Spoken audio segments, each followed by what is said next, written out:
Boa noite, bom dia, boa tarde, né? A gente não sabe o horário que as pessoas estão assistindo o nosso programa.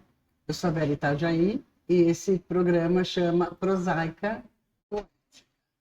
Um programa que eu entendi que a gente poderia ter só para falar de literatura, poesia, crônicas, filosofias, né? Poéticas. E hoje nós estamos aqui. Esse programa acontece, né, agora ao vivo, das 21 às 22 horas. Passaram alguns minutinhos, né? Nós estamos aqui com duas pessoas super bacanas, trazendo histórias muito interessantes. Primeiro vou apresentar, eu estou aqui com meu irmão Luiz Fernando Martins.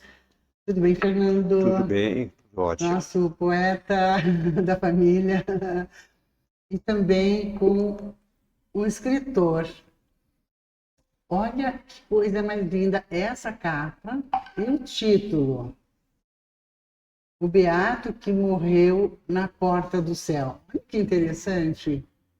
Agora eu vou apresentar Luiz Rocha. Tudo bem, Luiz? Prazer conhecê-lo, né? Foi Prazer é tão de meu, repente, né? é uma satisfação estar aqui Conte, com meu vocês querido. falando sobre literatura. É um tema que é tão importante dentro da cultura, dentro da educação, e muitas vezes, na maioria das vezes, ele é relegado a um segundo plano. Verdade. Então, em primeiro lugar, os meus cumprimentos por abrir esse espaço para a literatura, Ah, que bacana. Obrigado, porque querido. ela é a base do pensamento, né? Quando eu vou à sala de aula conversar com as crianças, eu sempre digo, é muito mais aprazível, é muito melhor você olhar uma série na Netflix do que ler um livro. Eu mesmo me sinto muito mais tentado a fazer isso do que a ler um livro. Pegar um livro e ler. Só que a televisão, né, Vera, ela nos entrega tudo pronto, Tudo mastigadinho, né? né? Diferente da literatura.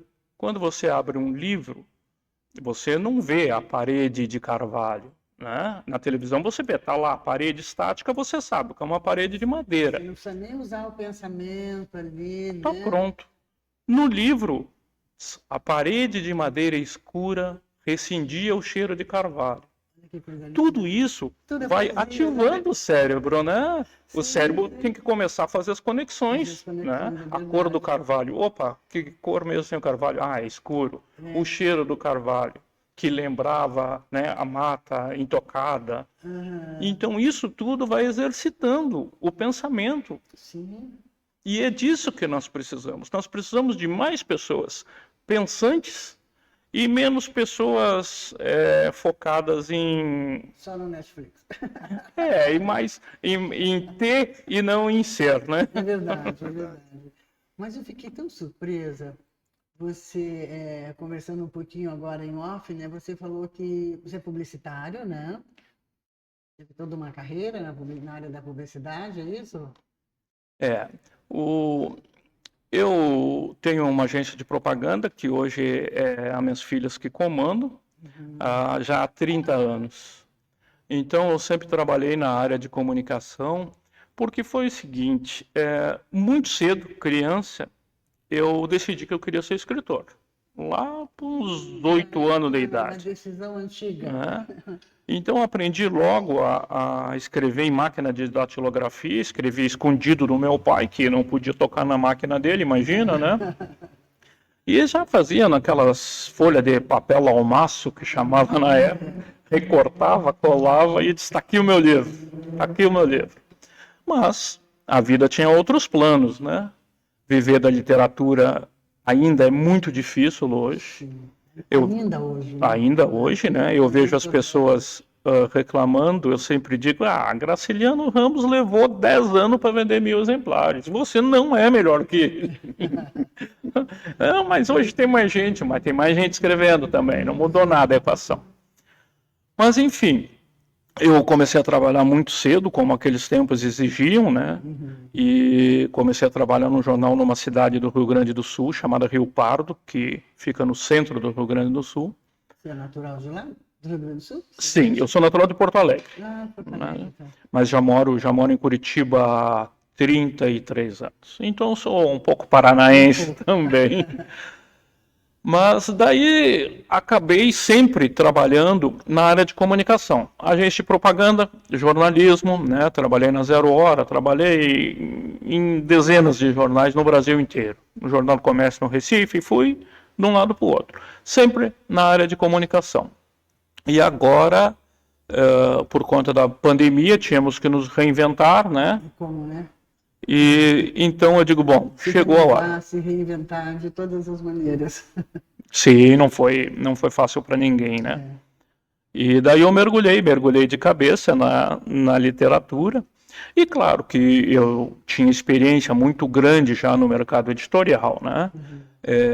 Por exemplo, eu trabalhei muito tempo na Gráfica Palotti. Na Gráfica Palotti nós chegávamos a fazer 60 livros num mês.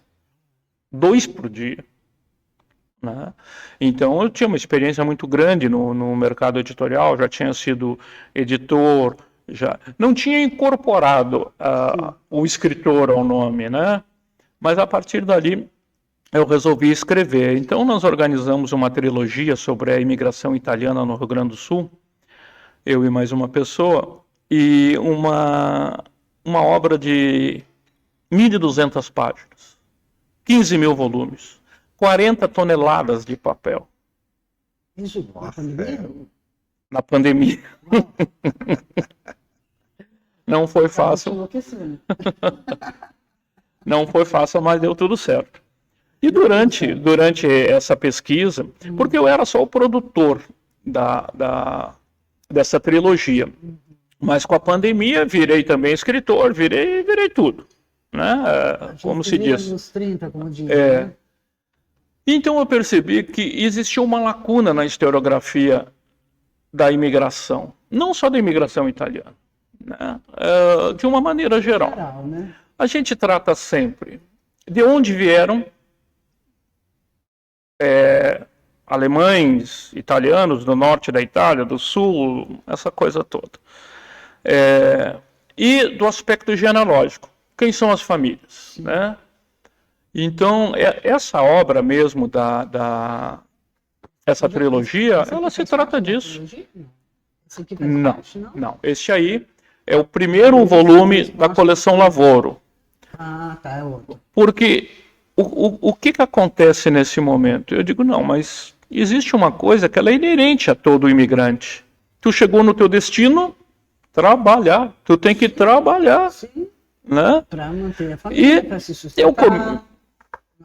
O caso dos italianos, por exemplo, na Serra Gaúcha, eles estavam em meio à mata. Não tinha, se tu tivesse lá R$0 ou R$1 milhão, não fazia diferença nenhuma, porque você não tinha onde comprar. Os lugares mais próximos para comprar alguma coisa era 2 dias a pé. Eles tinham que fazer 70, 80 quilômetros a pé no meio da mata para chegar num lugar para comprar. Então, eu tive essa ideia, coleção Lavoro Italiano. O italiano, por causa que é os 150 anos da imigração, né, que aconteceu no ano que passou, eu digo, vou trabalhar nisso, e eu enfoco principalmente a maneira que a mão de obra do imigrante transformou o país, do ponto de vista socioeconômico. Tá? Nós temos coisas que elas são extremamente palpáveis. Neste livro que narra a industrialização do Brasil, eu tenho um exemplo. Metal na indústria, né? Os imigrantes, o metal e a indústria. Olha que belíssimo livro. Esse Marcelo também? Ele tem mais? Esse é o terceiro volume da coleção Lavoro Italiano. Primeiro, segundo, terceiro. O que acontece? Quando o Matarazzo... Eu estava pensando justamente nos Matarazzo, assim, porque acho que talvez foi a família italiana que mais se destacou no Brasil, o nome mais conhecido. Sim, certamente. Isso, né? Mas o Matarazzo, ele chega com algum dinheiro, às vezes as pessoas dizem que ele veio pobre, não veio, ele veio com dinheiro. Não, a gente conhece um pouquinho dessa história. Ele veio com dinheiro e a ideia dele foi muito simples, e este era um país onde tinha tudo, absolutamente tudo para fazer. Tá? Eles vieram com dinheiro, com todo já um know-how, um conhecimento, né? Exato. E aqui existe uma narrativa dentro desse livro do desenvolvimento da indústria que ela é muito importante.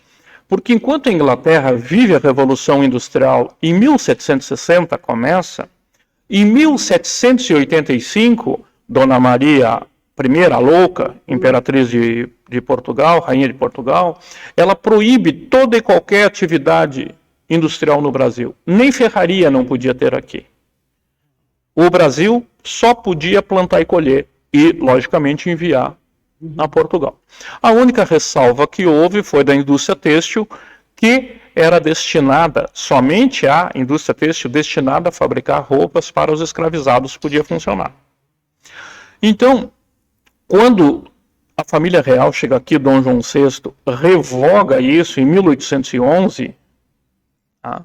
Não adianta grande coisa, porque não existe uma estrutura, nenhuma estrutura de indústria, de base, nem nada, e ele acena com uma alíquota de importação muito baixa para os produtos ingleses, que começam a chegar mais ou menos que nem chegam os chineses hoje. E ocorre um fenômeno bem parecido. Nós comprávamos dos ingleses, em grande quantidade, patins para gelo. Era barato. As pessoas compravam patins para gelo. Claro, virava cabide, virava puxador de porta, né? Esse tipo de coisa. Mas, enfim, quando o Matarazzo chega, o quadro é outro, já evoluiu, nós estamos lá em 1880, mas ainda é precária a situação. Ele pega a indústria de banha no interior de São Paulo, e as banhas vinham tudo em barris enormes, né? E ele passa a enlatar, elas fazem em lata. E faz uma fortuna enorme em pouquíssimo tempo, de tal maneira que ele resolve voltar para a Itália. Quando ele resolve voltar para a Itália, é 1890. Ele chega em São Paulo, já decidido a ir para a Itália, e São Paulo tem 64 mil habitantes. Os conterrâneos dele convencem que ele deve ficar em São Paulo. Aliás, ele era de uma cidade chamada Castellabate, no sul da Itália, que existia o mesmo número de habitantes lá na cidade e em São Paulo, como se fosse combinado. Bom, 1890, ele decide ficar no Brasil, 64 mil habitantes em São Paulo. 10 anos depois, São Paulo tem 238 mil habitantes. Crescimento, né? É uma indústria, né? Daí, o que nós temos? A imigração. A força da mão de obra imigrante, tá? E a força da mão de obra neste momento representava o quê? Uma família de 10 pessoas. O mais novo tinha 8 anos de idade. Eram 10 trabalhadores. O menino de 8 anos ia para a fábrica como iam os outros. Todo mundo trabalhava. E eram 8 consumidores, eram 10 consumidores também. Né? Eram 10 consumidores que tinham que comprar tudo. Essa transformação que leva o Matarazzo a ser o italiano mais rico do mundo, né? O homem mais rico do Brasil, e a ter cerca de 230 empresas. 230 empresas ele tinha quando morreu. Que pena, né? Tem uma expressão de um livro, que eu não lembro o nome do autor agora, que fala que tudo que é sólido desmancha no ar. Não lembro o nome do autor agora, eu li há muitos anos atrás. Lembrando disso dos Matarazzo, imagina quantas empresas, quantos milhões de funcionários, né? Quantas famílias que eles sustentavam, né? Que viviam do trabalho, e de repente acaba. O Brasil ele é feito de atribulações. A indústria... Você falou, você mencionou a frase do Marx. Esse livro... Eu li de um outro autor. Eu não lembro agora. Pode ser a frase, pode ser dele. Então, é muito difícil no Brasil ser empreendedor. Eu narro neste livro sobre a indústria. Porque aqui você é um empreendedor, né? Sim. um potencial empreendedor, né? Porque quantos livros, de uma produção, uma coisa incrível, assim. Sensacional.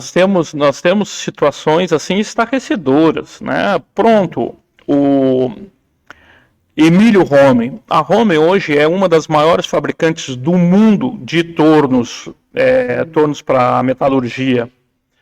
Este imigrante, filho de imigrante, não, imigrante, o Emílio era imigrante, em São Paulo ele fabricava tratores na década de 30 e alguma coisa.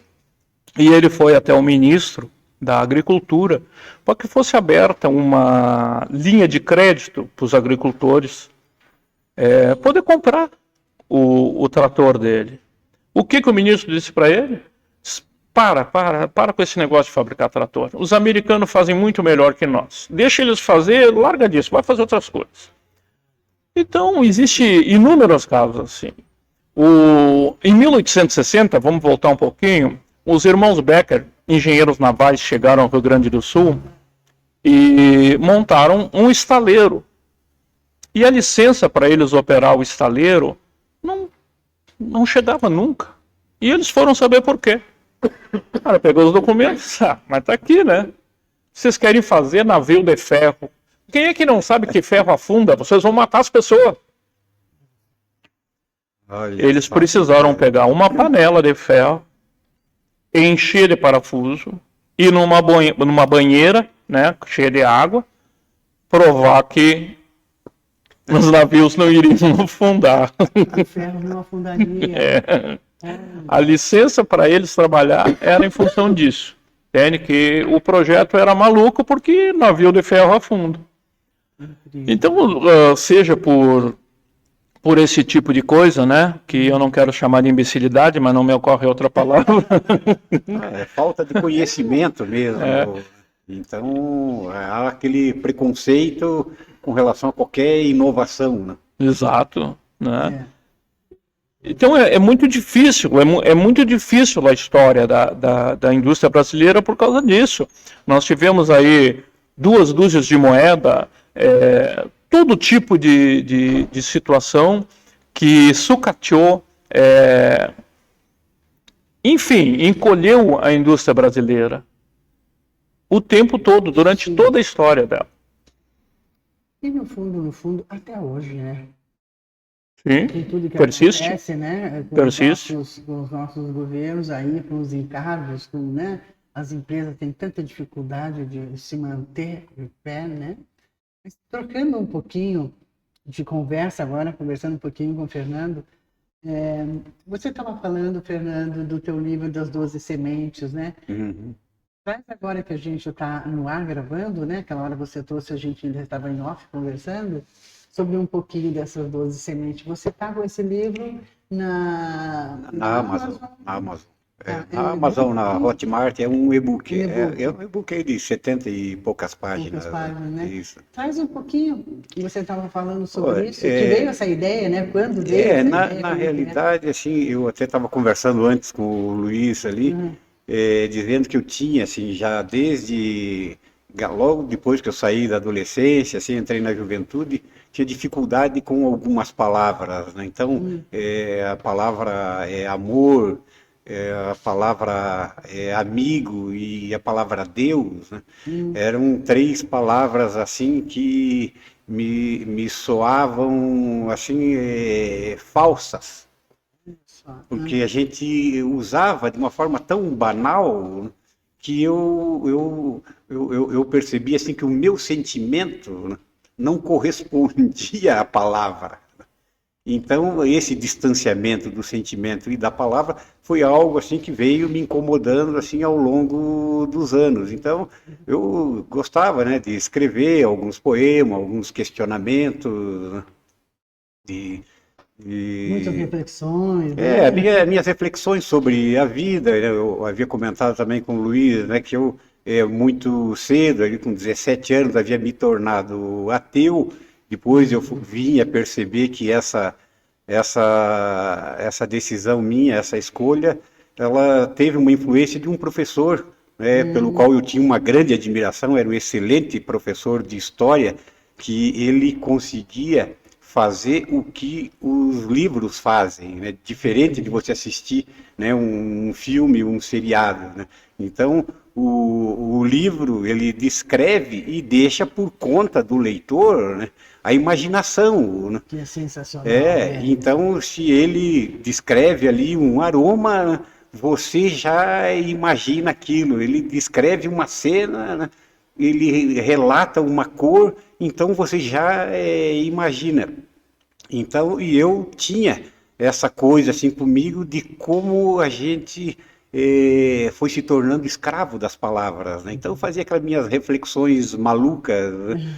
Que um dia até falei para um amigo, eu falei, olha, eu acho que eu puxei o fio de um novelo que eu nunca mais vou encontrar o final, porque eu sou um questionador.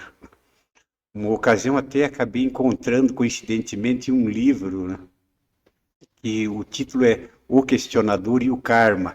E fiquei assim muito feliz quando encontrei, porque encontrei num sebo e esse livro De encontro, né? ele veio de encontro, porque a gente também conversando com o Luiz, eu havia falado alguma coisa, a gente entrou um pouquinho em assunto de política, né?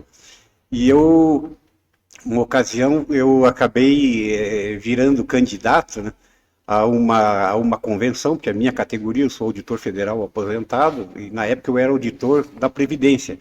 E eu me candidatei a participar de uma convenção em Brasília, e o Paraná, né, tinha 4 vagas, e eu então era um dos candidatos, a gente devia estar uns 10 candidatos, e aí eu pensei, puxa, né, há uma tradição aqui dentro da nossa categoria de o pessoal fazer sempre uma cartinha pedindo voto para os colegas e tal, né? E eu pensei, puxa, eu não quero pedir voto para ninguém, porque eu já percebi como é que as pessoas agem, né? Elas dizem, não, pode contar comigo e tal, só para não Faz criar, o contrário, né? só para não criar aquele mal-estar, né? E eu pensava comigo, né?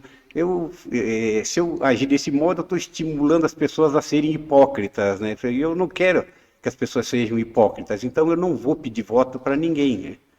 E aí eu pensei, mas de que modo, né, como eu vou me comunicar com o pessoal se eu sou um candidato, né? E eu sou um candidato O que o candidato faz é pedir voto, né? porque eu acreditava que eu poderia contribuir de algum modo, né? E aí, então, eu tive uma ideia, né? Eu pensei, eu preciso criar um símbolo. Aí fiz um círculo, né? Coloquei em volta do círculo 13ª Convenção Nacional dos Auditores Fiscais e tal. Isso foi em 1987, né? E fiz aquele círculo, daí desenhei uma figura assim humana, né? Um bonequinho só, uns palitinhos, uma cabecinha ali e tal. Desenhei uma figurinha humana ali no meio daquele círculo e aí fiz uma pastinha assim, né, pendurada na mão, né, dessa figurinha. Aí fiz umas pegadinhas rompendo o círculo, né, e ultrapassando o círculo, então desenhei um sol, né? Então a minha mensagem é que eu ia para a 13ª Convenção Nacional dos Fiscais, mas a minha visão, né, ela era muito maior do que aquele círculo, né? E que eu caminhava em direção ao sol, o sol como um símbolo, né, de clareza, de compreensão, de sabedoria e tal, então que eu buscava muito mais. E aí fiz aquilo, né, aquele símbolo, e aí pensei, e agora, como é que eu vou me comunicar com o pessoal? Aí peguei e fiz um encartezinho, né, peguei uma folha de papel, dobrei ali e comecei a escrever, né, caro colega, né, como eu ia para uma convenção, escrevi, caro colega, de que modo você quer votar? Do modo convencional ou do modo não convencional? Então comecei a explorar o duplo sentido da palavra convenção, né? Aí disse que votar convencionalmente significa isso, isso e isso, né? E votar de modo não convencional, né, significa isso, isso e isso. E aí, para encurtar a história, né? Uma forma de você ter algum retorno Sim, deles, né? aí fiz alguns questionamentos e lá no final da mensagem, né, eu escrevi um abracinho para o voto e um abração para você. E mandei, coloquei no correio e tal. Olha, por incrível que pareça, né, haviam vários questionamentos, né, naquele encartezinho. E aí, por incrível que pareça, eu fui o segundo mais votado sem ter pedido um único voto. Olha, Inclusive o sensacional. pessoal do Boa nosso, estratégia, né? o pessoal do nosso sindicato até assim, pô, Luiz, você manda uma cartinha dessa, onde você não está dando a menor importância para o voto, um abracinho para o voto e um abração para você. Ele falou, você não quer que eu vote em você? Eu falei, olha, se você vê em mim uma pessoa com a capacidade de te representar, aí você dá o seu voto. Se você acha que eu não tenho condições de te representar, aí você não dá o meu voto. Leia os questionamentos e veja se eles fazem sentido. Só isso. Então, ali, nessa experiência, né, eu continuei sempre fazendo as minhas reflexões como a palavra realmente ela tem um poder. Há até um pensador argentino, lá, o Carlos Bernardo Pecotti, que é o criador da logosofia, que ele diz, né, que a palavra tem vida, né, o pensamento tem vida. E eu ficava me questionando, mas o pensamento, uma coisa viva, né? E outro dia eu, por curiosidade, colocando ali na IA, né, no GPT, e dialogando ali, usei a expressão aí do pensador argentino e tal, e o GPT já me desfiou um rosário ali de interpretações e tudo mais, justificando como o pensamento, né, tem vida. Sensacional isso. E a gente não se dá conta, né, como você pode ser arrastado, né, numa direção ou noutra, sem você se dar conta. Porque a primeira coisa assim, que um indivíduo, eu acho que esse é o grande desafio da vida, né, de um indivíduo, e eu acho que, inclusive, o meu e-book lá das 12 sementes do bem, né, ele tem a ver com isso. É você perceber, primeiro, né, que você não é os seus pensamentos. Quando você chega no mundo, você não pensa, né? O ser que nasce, ele não sabe nada, né? E tudo vai grudando, né? Todo o entorno, o ambiente onde ele é recebido, vai grudando no cérebro daquela criança e ela só vai acumulando, acumulando, acumulando. Então, feliz, penso eu, né, daquele que num dado momento da vida ele começa a perceber que ele tem que começar a se livrar de um montão de coisa que foi grudando no seu cérebro para você realmente ter contato com aquilo que é a sua essência. Porque a sua essência está por trás do pensamento. E o pensamento mesmo não é a palavra. O pensamento, como energia, né, ele antecede a palavra. Sensacional. Então, e é uma pena, é lamentável quando a palavra passa a dominar e ser mais importante do que o pensamento que a antecede. Pensamento como energia, você... Sim, o pensamento como energia, exatamente. Uhum. Como é que você vê isso? Você que escreve tantas coisas bacanas, deve ter também seus momentos de reflexão, suas viagens interiores. Como você vê isso? Olha, é natural que o pensamento seja de maior importância, até por causa que ele não é filtrado, nem tem que caber dentro do que é a língua, né? A língua escrita, principalmente. O Mário Quintana dizia uma coisa sobre amor ou sobre amizade, uma coisa assim. E ele dizia, eu não me recordo exatamente da frase, mas enfim, que não existia palavra para expressar aquilo. Né? Então o pensamento ele é mais complexo e até por isso que existem bons escritores e maus escritores, que é os que sabem expressar bem o pensamento e não. Uhum. Mas a força da palavra escrita, ela é indelével, né? Você olha o livro mais lido do mundo, mais publicado, mais traduzido, quantas vezes a gente cita a Bíblia, as Sagradas Escrituras, né, como referência para o bem, para o mal, para o indivíduo e até para o pensamento. Sim. E até para o pensamento. Pensamento. Né? O que são os pensamentos impuros? Então, a palavra, se o pensamento é a nossa energia, digamos, interior, a palavra é o que a gente expressa e deixa. Registro, né? E muitas vezes ela nem condiz com o pensamento, mas nos marca. Uhum. Então, é preciso ter muito cuidado com a palavra impressa, porque ela é realmente poderosa.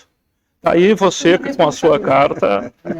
Eu acho que a palavra é uma responsabilidade, né? Escrita também, né? Que você deixa isso, né? Como um legado, como um registro, né?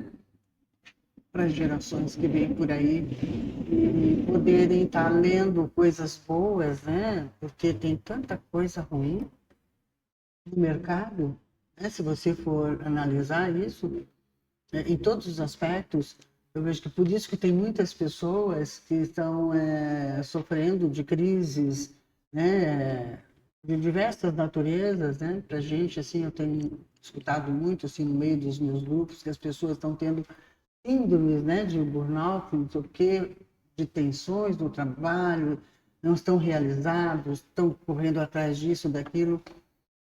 Eu acho que, de repente, do meu ponto de vista, é como se não estivesse absorvendo bem essa palavra do livro sagrado, que para mim a Bíblia é um livro sagrado. Mesmo meu marido falando, o Fernando talvez, que é muito amigo do meu marido, concorde com o Pierce, né? A Bíblia foi escrita por homens, cada um com a sua cultura, com a sua filosofia, com a sua tradição, com isso, com aquilo. Tem também a Bíblia como um livro histórico, né? Também tem essa questão. Mas eu penso assim, se você consegue ler a Bíblia além, né, perceber, além do livro histórico, geográfico, né, tem muita questão ali, muito fundamento espiritual ali, sabe? Eu vejo isso. E quando eu vejo as pessoas assim, meio desorientadas na vida, eu fico pensando, poxa vida, eu está precisando um pouco de ler alguma coisa boa, bacana, para se fortalecer, para, né? Não estou nem falando de livro de autoajuda, nada contra, eu li bastante, eu gosto até, mas os romances que você traz, por exemplo, né? Conta um pouco deles, traz isso, essa palavra.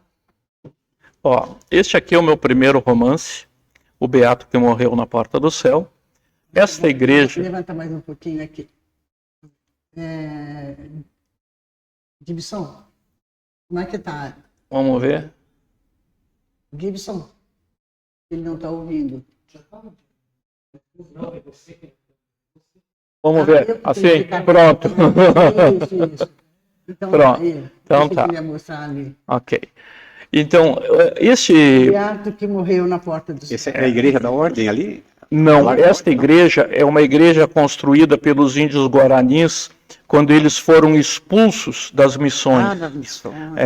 Eles foram morar, acampar numa aldeia que chama Aldeia São Nicolau, até porque os índios eram oriundos de São Nicolau.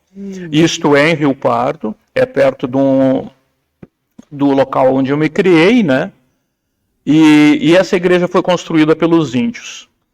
Essa história, inclusive, nós falando das escrituras sagradas, é a história de um menino que ele é autista e ele tem problemas de aprendizagem, e ele decora o Velho Testamento. Ele decora o Velho Testamento e ele passa a fazer pregações em frente à igreja sobre o Velho Testamento. E a gente conhece o Velho Testamento, é terrível, né? Aí nós temos o episódio das ursas. Um Deus raivoso, né? Deus vingador. As crianças, 32 ou 42, eu não me recordo, chamam o profeta lá de calvo, de careca, né? E Deus pessoalmente manda 3 ursas matar as crianças todas. Eu digo que ele devia ter alguma predileção pelos calvos ou pelos profetas. Então está presente essa coisa da religiosidade está presente sempre, né? E um outro enfoque que eu tenho dado principalmente nos romances, e eu vou para o terceiro agora, que vai sair no segundo semestre, é sobre os povos originários, né?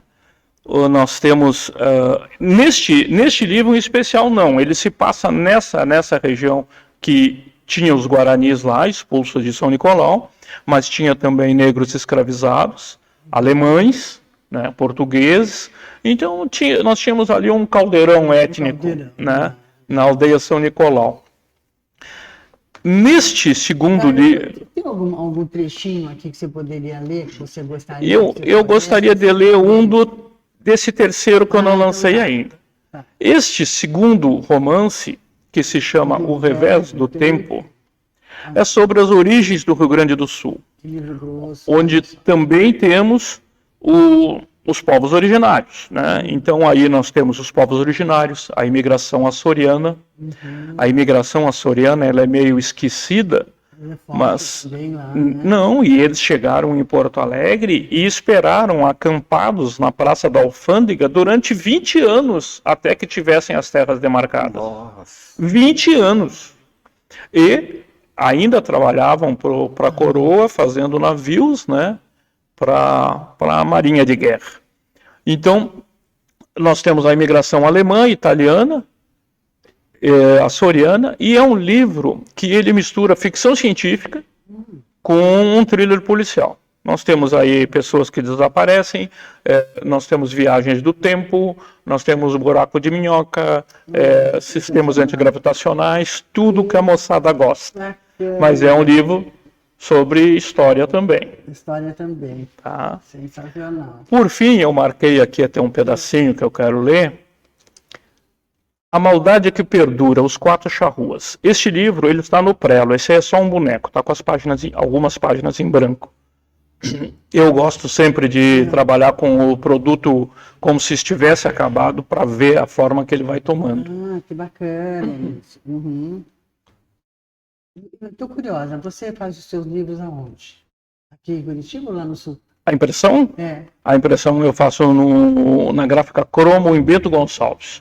É um parceiro que eu tenho de longa data. Nós trabalhamos juntos há décadas. É uma gráfica de primeira linha, né? Eu trabalho com ele desde o início.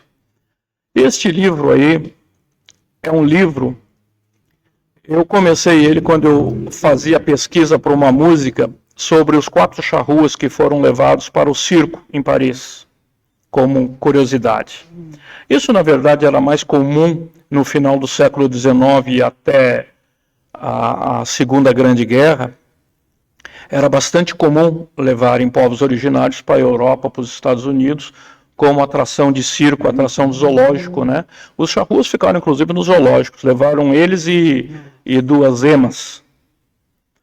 Então, eu comecei a fazer a pesquisa para essa música e comecei a me interessar pelo tema. Existiu uma decisão estatal, foi o governo uruguaio que decidiu pelo extermínio charrua. Tá? A mecânica ela dura mais de um século, onde os métodos eram muito similares aos que nós encontramos no século XX, na Segunda Grande Guerra. Houve o assassinato de mulheres e crianças prisioneiras. Isso aconteceu na Batalha de I em 1702. Né? Se entregaram. Primeiro, os espanhóis mataram os guerreiros e depois os tapes e os guaranis mataram as mulheres e crianças. Esta operação toda, ela foi coordenada pelos jesuítas. O que acontecia? Os charruas, em especial, eles não se submetiam à evangelização, de maneira alguma. Eles só faziam o que eles queriam. E, dentre as coisas que eles queriam, não estava se submeter ao invasor europeu. Tá? E foram dizimados por isso. Então, todas essas várias ações, como tirar as crianças deles para serem civilizadas, domesticadas. É uma coisa que acontece na Segunda Guerra Mundial, quando pegam crianças polonesas e levam para a Alemanha para que se tornem crianças alemãs, né? Germanizá-las. E então as atrocidades, elas são de igual tamanho. E eu faço essa comparação nas entrelinhas. Eu não fico esmiuçando a Segunda Grande Guerra, mas eu percorro cada caminho que levou à Segunda Grande Guerra, entre os quais está o poder da palavra. Porque no início o Rudolf Hess era quem distribuía de mão em mão os jornalzinhos. Mas eu gostaria de ler uma parte que fala de um jesuíta, um homem que veio do Tirol de grande sabedoria. Ele se chamava Anton Sepp, e ele era pintor, músico. Ele ensinou os Guarani a fazerem instrumentos, e isso eu conto neste outro livro aqui. Os instrumentos feitos em madeira pelos Guaranis, eles eram usados nas orquestras europeias, né? Existia uma qualidade superior dos instrumentos feitos pelos Guaranis. Né? E o Anton Sepp encontra os charruas numa ilha do Rio da Prata, e ele desiste de tentar levar os adultos. Não existia como, eles eram irredutíveis. Então ele passa a querer levar as crianças. E ele chega ao cúmulo, e veja o seguinte, eu não estou de maneira nenhuma condenando esse jesuíta. Ele acreditava realmente, na minha opinião, que estava salvando da nação infernal aquele indígena, né? Então, aqui, ele começa a negociar com os pais, essas crianças, né? Então, vamos ao livro. Sempre com sua fé inabalável, foi chamando um a um os casais que tinham filhos. Aumentou as ofertas a tal ponto que ofereceu tudo o que tinha consigo por uma menina, cerca de 10 anos de idade. A mãe ficou olhando fixamente para ele. Tudo vai ser seu, tudo. Eu levo a menina para ser educada conforme a lei de Deus, ela deixará de ser uma selvagem e tudo isto é seu. A mãe levantou-se, foi até o padre e tomou a faca que jazia entre as suas ofertas. Com uma lentidão solene, cortou a palma da mão esquerda, abrindo-a de ponta a ponta. O sangue verteu de imediato, pingando sobre as taças de bronze, os colares e os talheres de prata. Sem desviar o olhar do rosto atônito do padre Anton, ela levou a mão cortada ao peito, cravando a mancha rubra entre os seios expostos, onde o sangue fresco se estampou como um selo de juramento. Se retirou silenciosamente. Sepp, em suas anotações, atribuiu o gesto a um espírito infernal que, segundo ele, pairava sobre todas as mães charruas. Se cria o mito que as mães e os pais não se importavam com os filhos. Mas dentro da cosmologia charrua, tudo é uma coisa só. Então a gente, toda vez que passa na cabeça da gente, que é pai, que é mãe, que vai morrer, a gente sempre tem um pensamento, pô, e os meus filhos? E os meus filhos? Pô, os filhos já têm 50 anos, tu tá no hospital e diz, e agora, o que vai ser do meu filhinho? A vida vai continuar como sempre continua. Os charruas, acredito eu, não tinham esse tipo de preocupação, porque eles sabiam que o filho era meu, mas era teu e era de todos tantos quantos haviam naquela tribo. Ao mesmo tempo, ele acreditava que ele morrendo, ele passaria a cuidar de toda aquela tribo. Então, um momento deste livro... Esse gesto de se cortar eles... seria para a morte. Não, ela... Foi uma negação também ali de saber que a filha estava indo... Não, ela não deixa ele levar. Não deixa? Não, em hipótese alguma. Essa demonstração, porque eles eram praticamente imunes à dor, os charruas. As mães, quando perdiam filhos, elas decepavam uma falange do dedo. Os guerreiros, quando perdiam o pai, eram espetados com lascas de taquara e enterrados durante um dia inteiro, para mostrar a dor que ele estava sentindo pelo ancestral e para que o ancestral passasse a cuidar dele, né? Então esses ritos de automutilação eram frequentes entre os charruas. O gesto dela é um gesto de desprezo à oferta. Tá. Isso não, em absoluto não me interessa. Está aqui Eu já estava entendendo que era a dor da perda de a filhinha de 10 anos, indo ali, um outro que estava prometendo tudo. Não. E eles não tinham, não existia essa concepção, os guaranis, os tamoios, né, do acúmulo, né? Se você dissesse para um tamoio, não, eu tenho 100 peixes, ele dizia, você é doido, o que tu vai fazer com 100 peixes? Não dá para comer 100 peixes. Não existia, mas não, vou guardar, vou vender, vou trocar. Não, tu tem 100 peixes, tu é louco, pescou 100 peixes. Inclusive, eles tinham lá os deuses, os espíritos deles, que fiscalizavam esse tipo de coisa, né? Os Guarani tinham muito disso. Você vai matar 4 capivaras e vai comer só uma, o espírito vai te pegar. Por aí a gente vê assim como existem níveis de ignorância, né?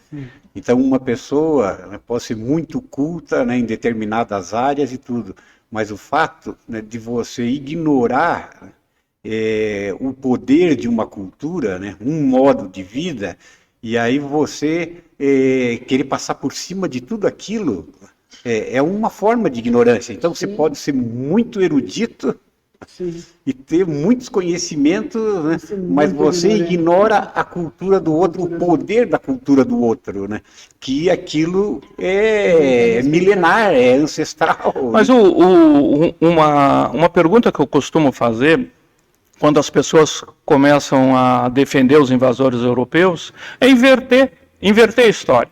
Foram os tamoios, os guaranis, os caigangues que aportaram em Sevilha, que aportaram em Lisboa, chegaram lá, desceram dos navios e disseram, nós vamos ensinar para vocês quem é o Deus certo, nós vamos ensinar vocês que não tem que usar essas roupas, que tem que andar pelado, tem que andar nu, nós vamos ensinar que tem que demolir todas as casas e viverem em florestas.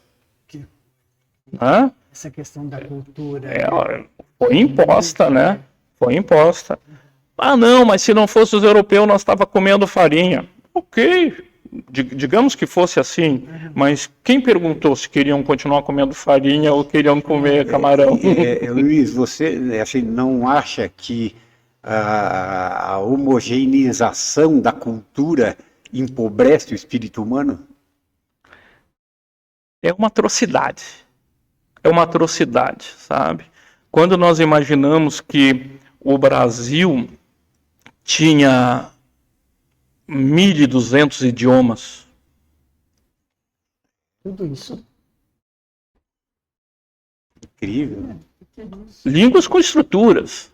Eu exploro neste aqui, os charruas sobreviveu muito pouco da cultura charrua. Porque o charrua, ele passa a negar a identidade dele. Neste livro, O Revés do Tempo, eu misturo isso com os alemães. Eu já vou chegar lá. Mas sobreviveu muito pouco da cultura charrua. Mas ele tinha, por exemplo, nomes diferentes, um lençol, né? A parte que tu bota o lençol no chão e te deita. A parte que toca o teu corpo tinha um nome, a parte que toca o chão é outro nome. É o mesmo objeto, mas ele passa a ser diferenciado ao tocar o teu corpo. Essa passagem que eu exploro no Revés do Tempo, ela é interessante porque havia uma parte da imigração alemã veio realmente de presídios do norte da Alemanha, como também vieram de presídios italianos e portugueses. Aqui eu quero fazer uma ressalva.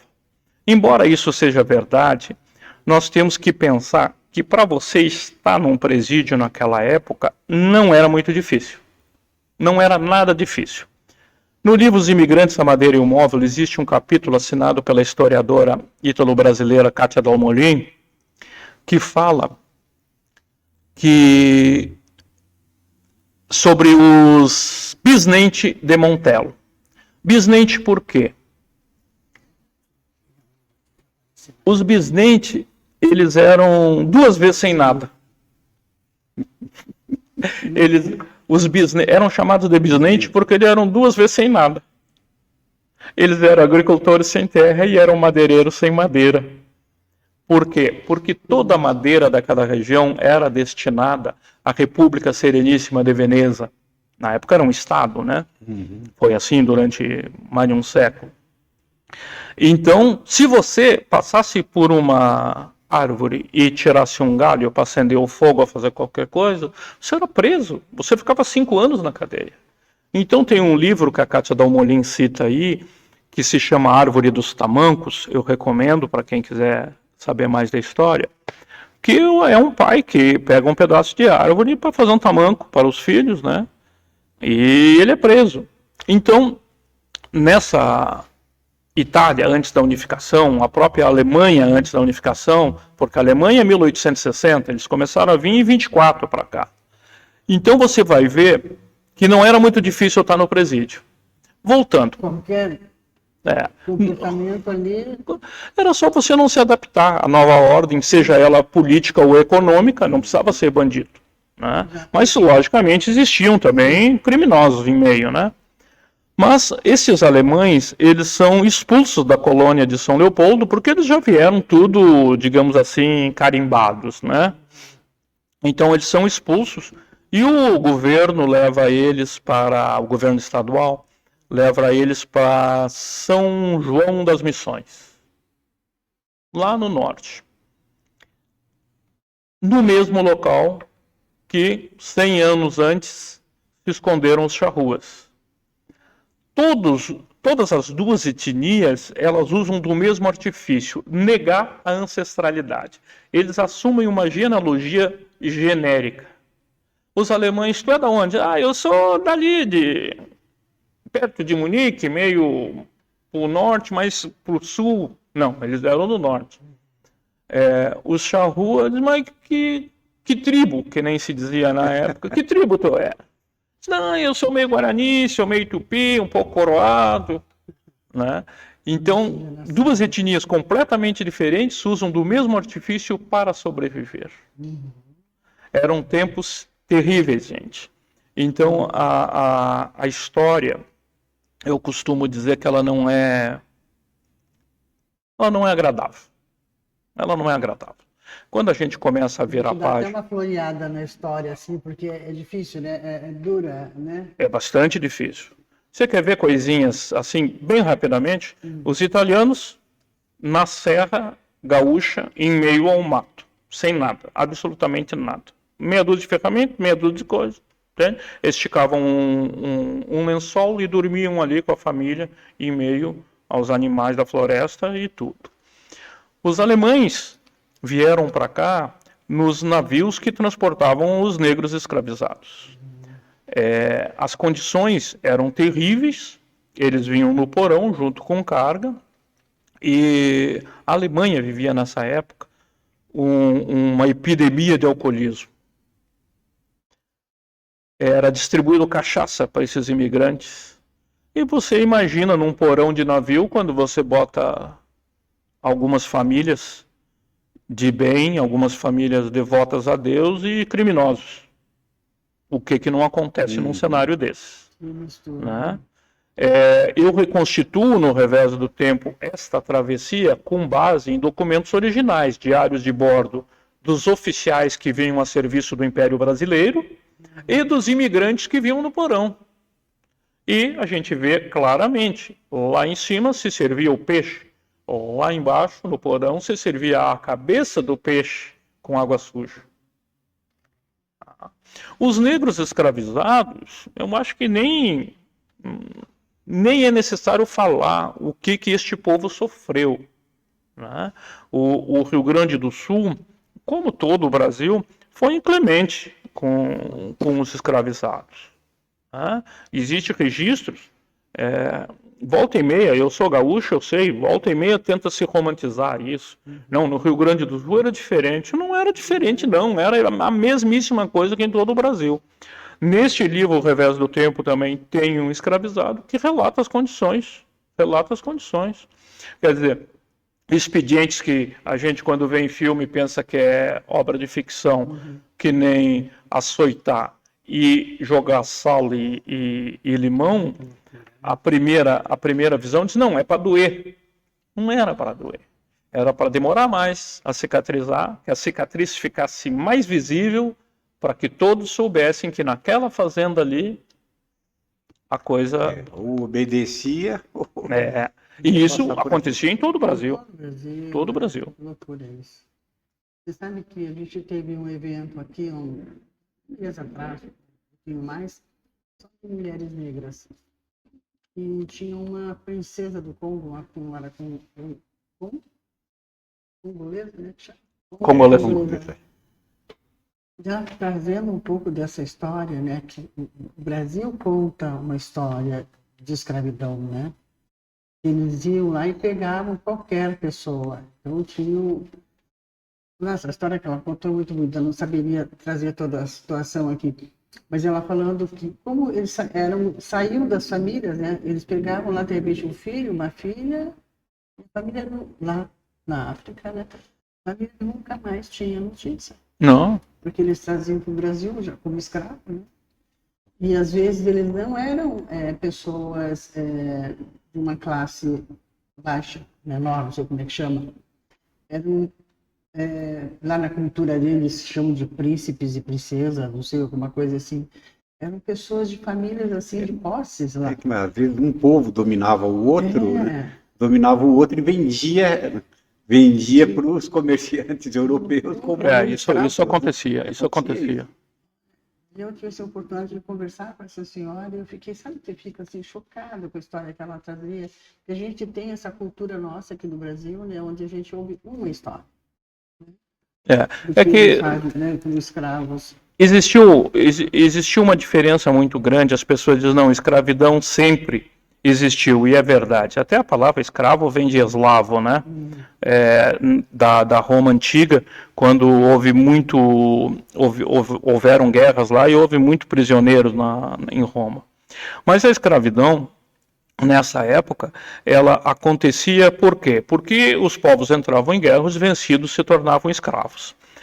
Em outras civilizações, para pagar dívida, né, existia uma série de situações que a pessoa se tornava escravo.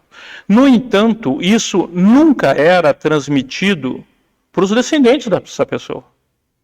Tu era escravo porque tu combateu e perdeu. Você é um prisioneiro de guerra, virou escravo. Você deve, o seu filho não deve, ele é um homem liberto. É uma outra leitura. Uma outra leitura. Né? Quando eles definem... De guerra. Né? Daí que acaba se tornando escravo. Quando eles definem que é a cor, que por causa da cor se é escravo, não existe mais o negro liberto. Todo negro nasce escravizado. E é aí que a coisa é terrível. Eu trato neste livro, Os Imigrantes, o Metal e a Indústria. No processo de industrialização do Rio Grande do Sul, nós chegamos a um ponto que as charqueadas, que é a primeira indústria do Rio Grande do Sul, as charqueadas, elas fazem de um boi, em média, 80 quilos de charque. Do outro lado do Rio da Prata, na Argentina e no Uruguai, se faz 160 quilos de charque de um boi. Não é que o boi deles era maior, não. Eles usavam mão de obra livre. Esse era o diferencial.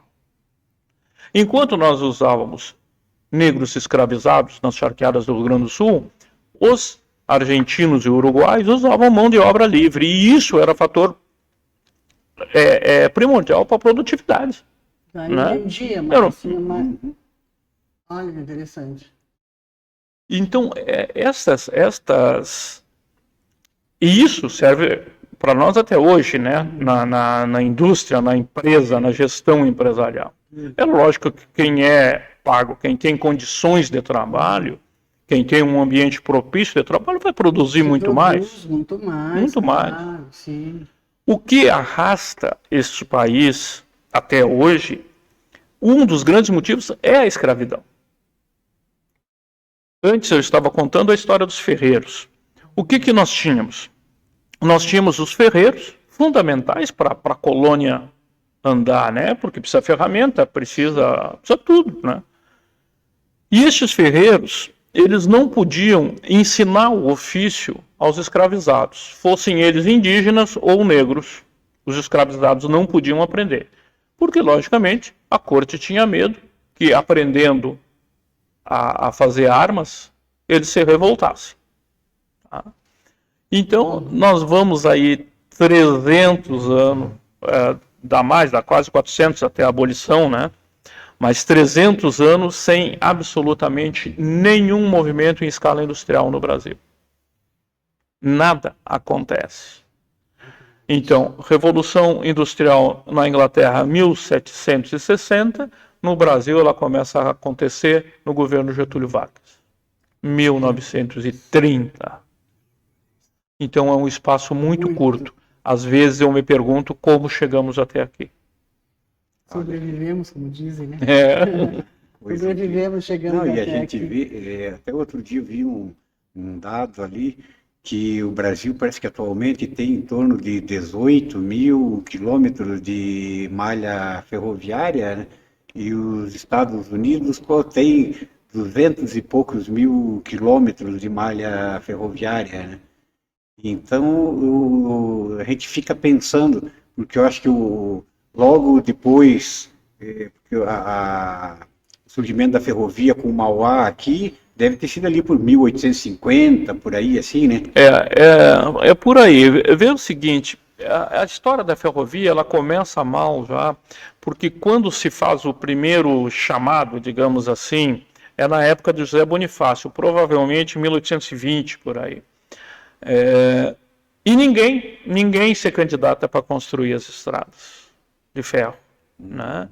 Ela não evoluiu no Brasil, e no livro do transporte eu trato muito disso, porque era uma estatal. E como todas as estatais nesse país, nunca foi, não acontece. A primeira estatal do Rio Grande do Sul se chamava Real Feitoria do Linho Cânhamo. Se instalou em Canguçu, uma localidade perto de Pelotas. Quem vendeu essas terras para plantar o cânhamo foi um dos administradores da estatal. E a terra era improdutiva, o cânhamo não crescia. Eles passaram isso para um lugar chamado Corita, em São Leopoldo. Este lugar vai ser ocupado depois pelos imigrantes alemães. Lá chega um momento que um militar toma conta lá, por causa que é tão grande a confusão e a empresa não produz.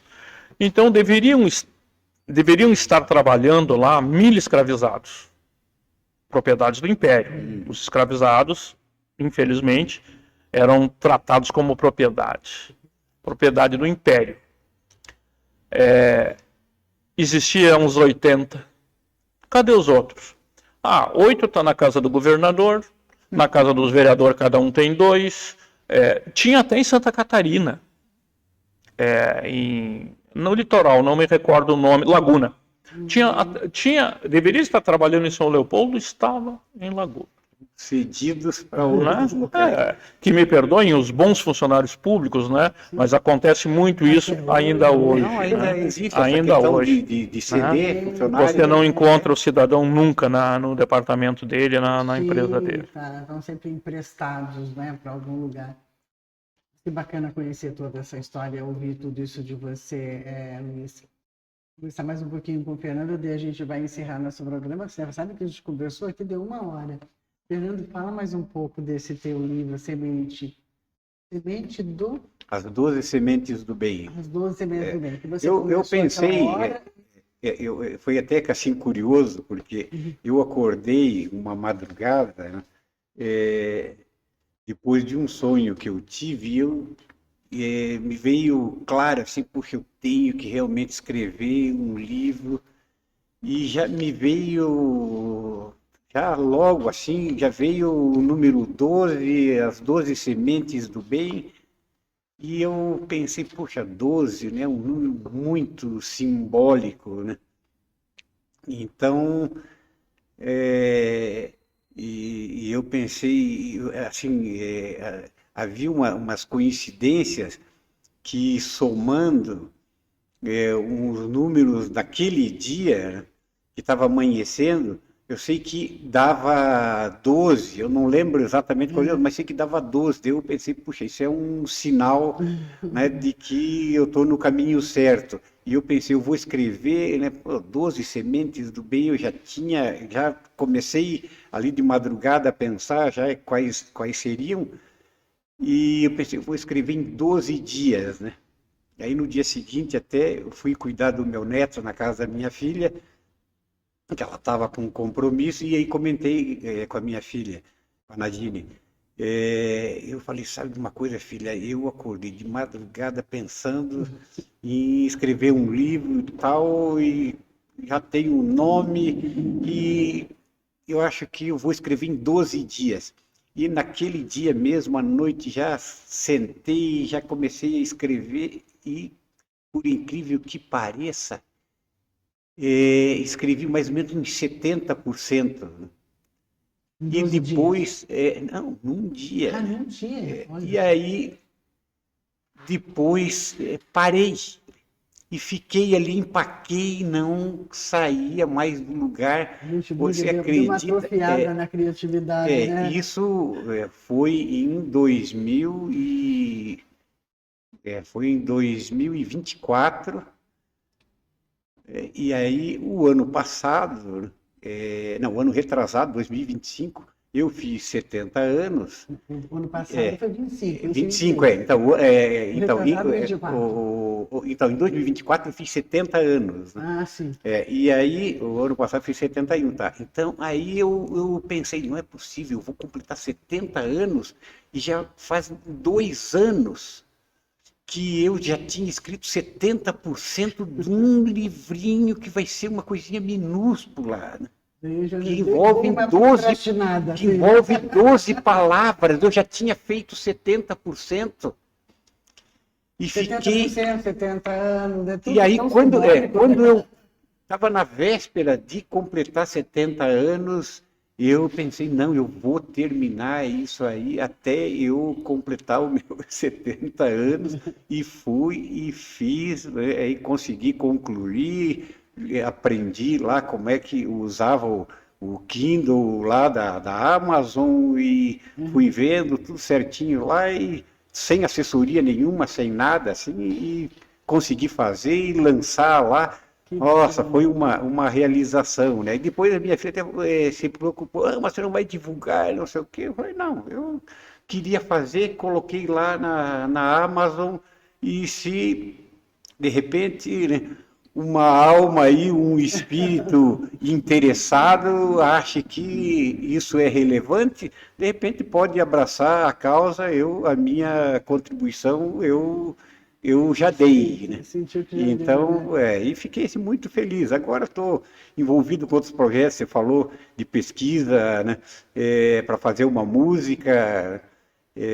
Tá nessa fase das músicas E eu agora. comecei a pegar alguns poemas, né, que eu tinha, e comecei a colocar, né, no GPT ali para criar letra de música, transformar o poema numa letra de música. Então eu já fiz, né, em parceria com a IA, Lindo. algumas músicas, né? Não divulguei nada ainda, mas já devo ter lá umas 40 e poucas Tudo isso, que músicas, né? bacana. Então você vê, né, eu tenho um poema que eu fiz uma ocasião, fui fazer uma caminhada e escalar um morrinho aqui na região metropolitana, e estava lá no alto, né, de manhã cedinho, aquela neblina, né, e aquilo me inspirou lá um poema com o título O Invisível Existe, né? Então essa foi a primeira música, né, a primeira letra, assim, o primeiro poema que virou uma letra de música. Ah, tá ali, ó, já tá passando. As 12 sementes do bem, ele localizou no Amazon. Que bacana. Sim. Então esse aí, O Invisível Existe, até minha filha, como ela tem um site também, que ela também faz música, né? E até foi Aí em através casa dela, tem assim, poucos poetas. foi através dela que, porque ela pegou um poema, meu pai, eu vou colocar uma música aqui com a IA num poema seu, né? Aí depois daquele, aí ela começou também a desenvolver e fazer algumas coisas assim, e ela até criou um site, ela tem o Positive Vibes, né? Que é só letras de música com mensagens assim positivas, né? E é o estilo próprio dela. E daí É que como é ela terapeuta também, né? como Traz uma questão ela é de psicóloga, né? cura, E embora ela não atue como psicóloga, Uhum.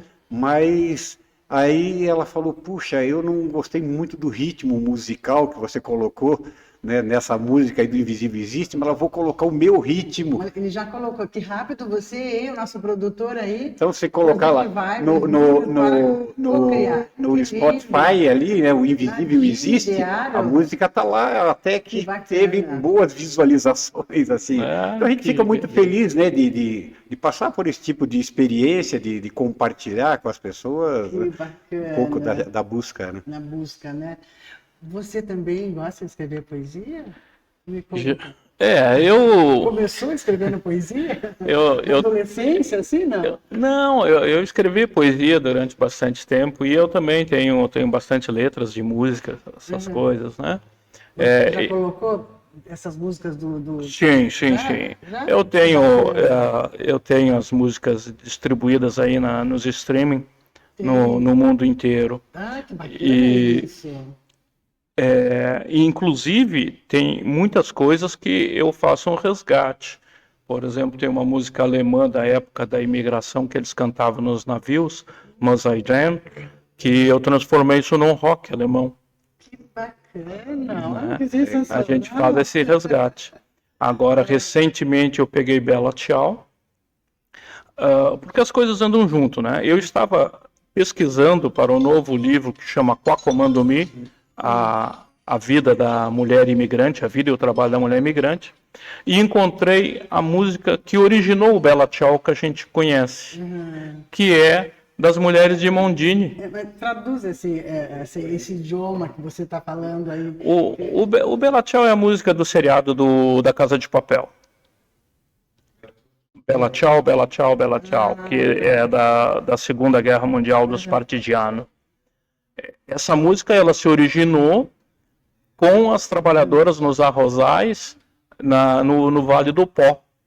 Depois houve uma apropriação da melodia e do refrão, né, na Segunda Guerra Mundial, e é uma das músicas mais tocadas até hoje. Recentemente voltou à tona por causa que foi usada como trilha sonora no seriado A Casa de Papel.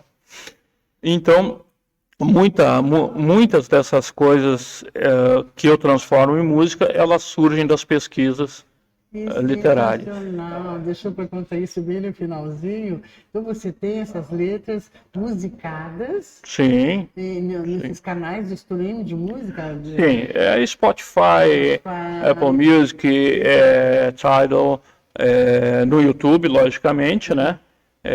Então, Você tem o teu canal no tem o meu YouTube canal da música. para música, literatura. Fala que o nosso produtor ali, ele é rapidinho. Ele É Luiz pesquisa. H. Rocha, escritor. Tudo juntinho. Luiz com S, H. Rocha. Tudo Tudo juntinho. juntinho.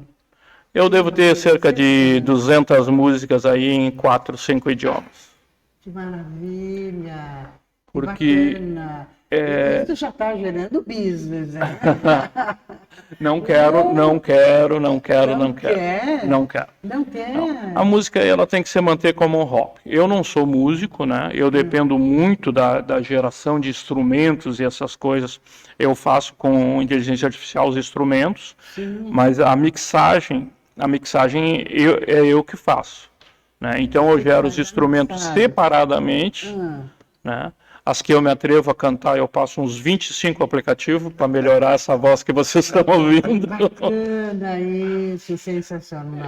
E a parte muito boa, porque eu trabalhei muito com estúdio, na época a gente produzia os jingles comerciais, né, para publicidade. As agências tinham esse papel. E é uma coisa dificílima trabalhar com artista, né? Este mesmo. Olha lá, Luiz Esse mesmo. Rocha. É. Esse é o teu canal no YouTube? Esse é o meu canal no YouTube. Esse só das músicas? Ou tudo? Não, tem literatura, tem algumas coisas, mas Ok. predominantemente é música. Sensacional, que bacana. O que a inteligência artificial nos trouxe de positivo é a disponibilidade, né, do músico, digamos assim, Sim, e você não fica preso a um estilo, porque a gente você trazia escolhe o ali, músico né? para o estúdio, né? O Ele dizia, não, eu só estilo. toco samba. É, Não, mas faço só 2 acordes. Não, eu toco samba. Então eu tenho álbum de tango, eu tenho tudo. álbum Todos os de música estilos, né? gaúcha. E eu misturo a história com a música. Eu tenho um álbum já está no ar, o outro estou mixando ainda, que é, História e Música do Rio Grande do Sul. Que todas as letras são baseadas em fatos históricos. Tá? Na Revolução Farroupilha, na escravidão das charqueadas. Né? Cada uma delas aborda um. Já dá para ouvir ali, quando a gente quiser, durante o dia Claro, ali? claro. Não sei qual dele dá para ouvir. Pega esse primeiro aí, o Bela Tchau. Vamos ver.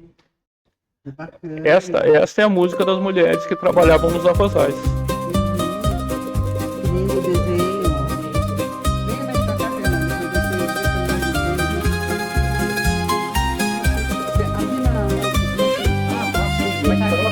ver Da bambino piccolo e curioso, nelle mattine del Valpadano, seguivo mia madre silenziosa verso i campi di riso lontano. Lontano ancora dal peso del mondo, con gli occhi puri di chi non sa. Vedevo il male dei padroni e sentivo le donne cantare già. Stamattina mi son svegliata, oh bella ciao, bella ciao, bella ciao, ciao, ciao. Stamattina mi son svegliata e ho trovato il sole già alto sotto il cielo di piombo e fango.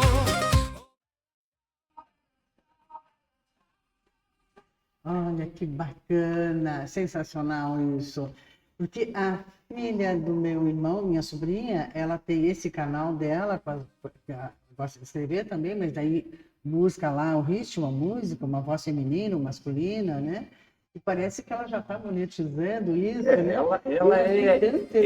Ela é focada nisso. O business. Porque ela trabalha com divulgação de dados. Ela trabalha nessa área do marketing digital. De marketing digital. Mais para cá, perto do microfone. Então, e ela às vezes me Mais perto do microfone. me incentiva, assim, mas eu faço pelo prazer. Para mim, assim, ver um poema esquecido, por exemplo, pegar um poema do Fernando Pessoa, né? Pega um poema esquecido e você trazer ele de volta, né? Quantos jovens que nunca leram um poema do Fernando Pessoa? Sim. Então, eu peguei, assim, resgatei, né, de alguns poetas franceses, do Baudelaire, peguei a essência, né, do Fernão Capelo Gaivota, do Richard Bach, né, fiz uma música em francês. É ótimo. Então, eu, assim, algumas vezes me comovi, assim, né? Que é você, acho que a maioria das pessoas, assim, não, às vezes até estranho, se comovendo com uma coisa assim, é que, para mim, às vezes você entra dentro do espírito de uma música, né, e principalmente quando você conhece uma letra, a primeira vez que eu ouvi o poema musicado lá, O Invisível Existe, né, nossa, eu fiquei ali ouvindo em lágrimas, né, num êxtase, assim, que poucas pessoas entendem o que você está sentindo, né?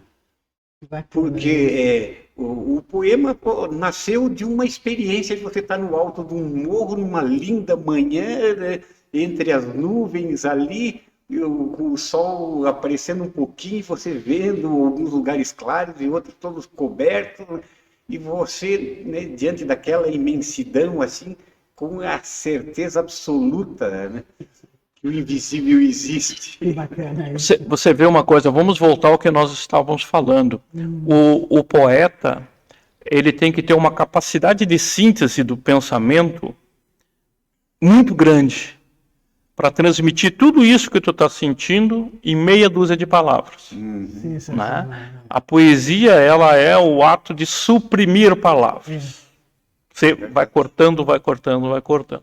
Eu não abro mão, às vezes eu estou com um amigo que é músico e nós estamos trabalhando na música, né? Porque eu trabalho com a música também. Eu não... Não só a não. música da IA. Eu jogo para a IA e daí eu mando ela gerar as camadas de instrumento. Não, agora tu vai gerar um sax para mim. E daí vai para mixagem. E muitas vezes o cara vem para minha letra e diz, não encaixa na métrica. Eu digo, faça encaixar. Não, mas não tem como, vamos mudar. Eu digo, não, na minha letra tu não mexe. Eu levei um tempão sintetizando esse negócio, agora porque tu quer uma sílaba a menos, tu vai mudar? A minha ideia, não, é isso aí. E daí se adapta. A gente vai, né, às vezes fica um verso de pé quebrado, um negócio assim, mas é preciso transmitir a ideia. E quando tu tem uma história para contar, isso se torna complicado. Nessa música dos Quatro Charruas, um dia eu disse, não, mas vamos tirar esse verso. Eu digo, tira esse verso que fala da criança que nasceu na França. É o verso que fala da criança, a charrua que nasceu na França, né? Como pode tirar? Não dá. E vamos cortar, não vamos cortar, não. Não, mas esse verso... Não, é assim ou então deixa aí que um dia sai. Né? Porque às vezes as coisas... elas levam... Tem que ser firme, né? Porque o outro que não fez, não brotou de dentro do seu ser, da sua alma, da tradição, né? Eles querem mudar as coisas. Tem aqueles poemas, eu não sei como que é o nome assim que os gaúchos dão para aqueles tipos de poemas longos que contam uma história, né? Que eu, inclusive, até tenho um amigo aqui, a gente se reúne uma vez por ano num jantar, e ele declama esses poemas, mas poema longo assim, a gente fica admirado até. São poemas quase um romance, né? Como ele consegue decorar, porque ele sabe vários, vários. E sempre que tem um jantar, ele nos brinda com pelo menos um deles. Né? Que bacana. Você sabe, Luiz, que eu estava curiosa aqui, conversando com você, ouvindo as tuas histórias, com o Fernando ali também. E, ao mesmo tempo, eu sou editora. E daí fiquei vendo teus livros maravilhosos, tão bacana. E a gente sabe que tudo aquilo que é arte e cultura, a gente tem muita dificuldade de se colocar no mercado, que é tudo muito caro, né? E você trabalha com lei de incentivo à cultura? Sim. Alguns projetos, sim, né? Então, eu tenho esses 3 aqui que eu produzi como incentivo à cultura. A trilogia também, mas a trilogia, ela ultrapassou o nosso projeto, era tipo 400 mil reais e virou 1.200.000. Né? Mas daí a venda... Lei federal, né? Que tem uma verba maior, né? Não, era lei federal.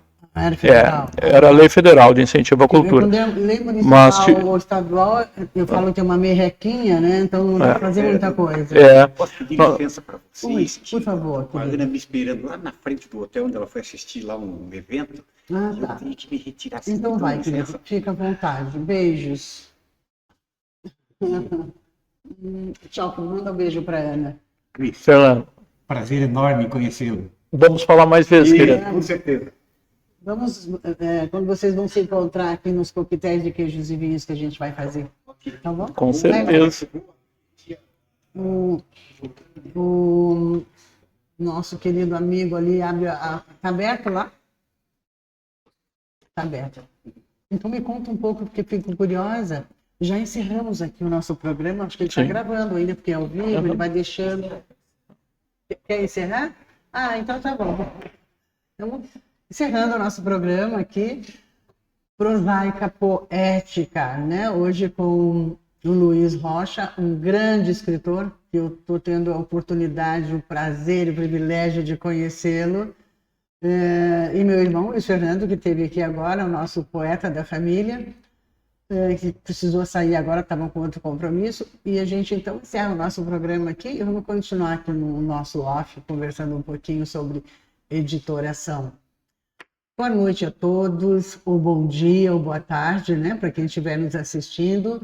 E toda quarta-feira, das 21 horas às 22 horas, às vezes atrasa um pouquinho, a gente sempre tem um escritor, alguém trazendo para nós aqui um pouco de coisas suaves, coisas boas da vida, poesia, crônicas, né, crônicas poéticas que eu chamo, contos, né, e a gente gosta de ler aqui também alguns contos, algumas poesias. Então, se você gosta de escrever, não necessariamente que você seja um escritor, com livros editados e tudo, também, é claro, né, será sempre bem-vindo, mas venha participar do nosso programa. Será um grande prazer recebê-los aqui. Então, tchau e até quarta-feira que vem.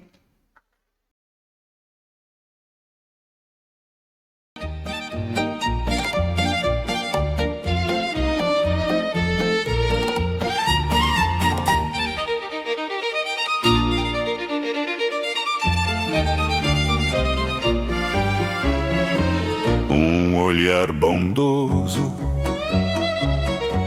sorriso enorme,